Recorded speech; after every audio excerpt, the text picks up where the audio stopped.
Morning. It's Thursday, March 28th, and today I want to talk to you about numbers. We are governed by numbers in our life somehow. How old we are, how old are the children, how much money do we make, how many weeks of vacation will I have, how far do I have to travel to work every day, how old are my parents. How much money am I making? How much money do I expect to make in my lifetime? What's the cost of my house?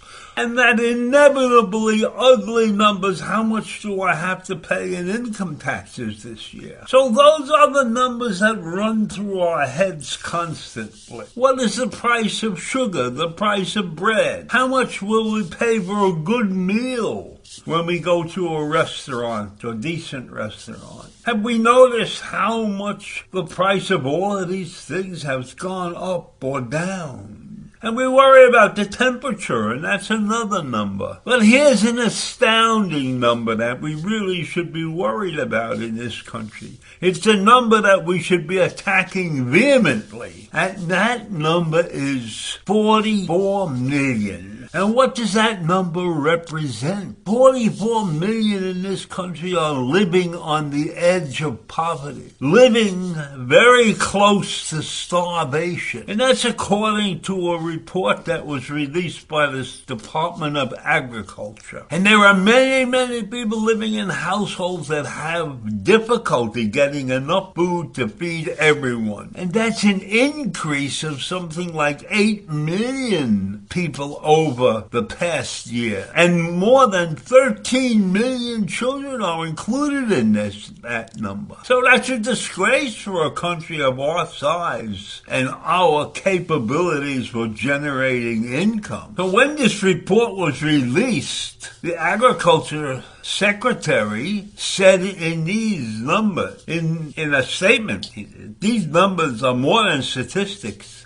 They paint a picture of how many Americans face the heartbreaking challenge of struggling to meet a basic needs for themselves and their children. And that basic need is eating. How many people in this country are only eating 2 meals a day instead of 3? Or not eating all the nutritious foods that they could possibly get because they're on the verge of poverty.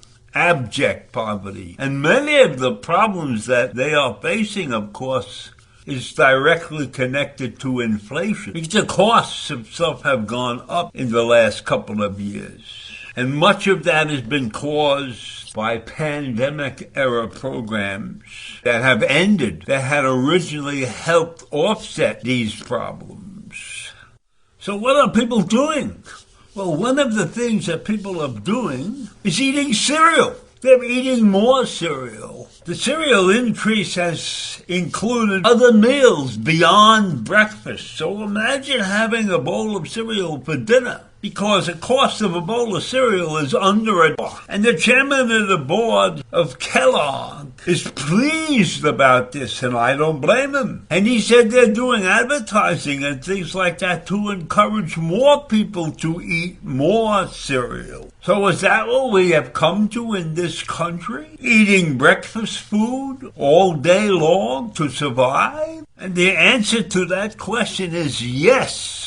And I don't know if I want to call that a disgrace, but people will have to struggle to stay alive. And Kellogg's recognizes that, and they're taking advantage of it. But that's business. Why should he let this opportunity slide by? And I'm sure that there are other brands that are doing similar things. Now, when you look at poverty, and many of us look at it one way probably, We look at it that people can't afford to get the necessities of life, like possibly clothing and food and other ingredients that make our lives livable. We can't afford to do those things. So there's two ways to measure poverty.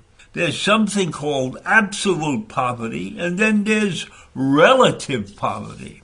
Absolute poverty looks at goods and services that someone or some family or some group of people cannot obtain. Relative poverty looks at the context of the need, how one social group compares to others. So while you might not be poverty-stricken, you might be the poorest person in your neighborhood. Does that make you a person of poverty? I would say no. So the official method of calculating America's poverty levels was developed in the 1960s and has not been refined substantially since then.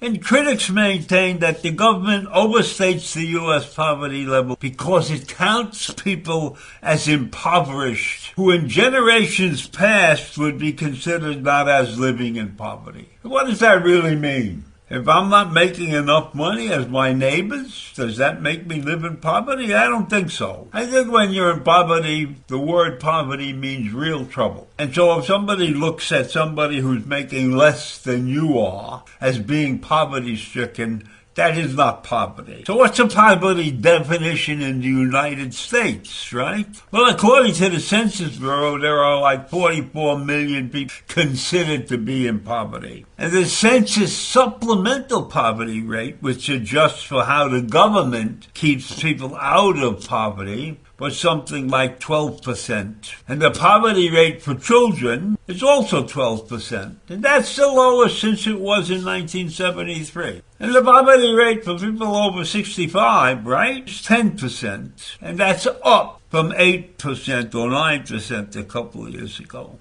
So who are the people in this country who are really suffering poverty the most? Well, single-family households with a woman in charge, no husband, 23% of them are in poverty. And then you have young adults who have no high school diploma. 25% of them are in poverty. Families who have the head of household without a job, 30% of them are in poverty. And minorities, 19.5% of the blacks are poverty-stricken. So poverty is a problem in this country, and it has to be addressed. And we haven't come forward with any reasonable approach to taking care of it.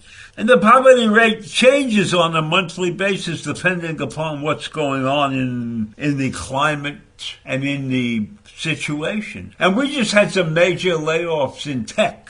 How many of those people are going to end up in poverty? I don't think many. So poverty in the United States is something that 15% or so of the population is facing on a regular basis, and we really haven't done anything about it. Poverty in the United States, a problem that has needs. Have a great day. Bye.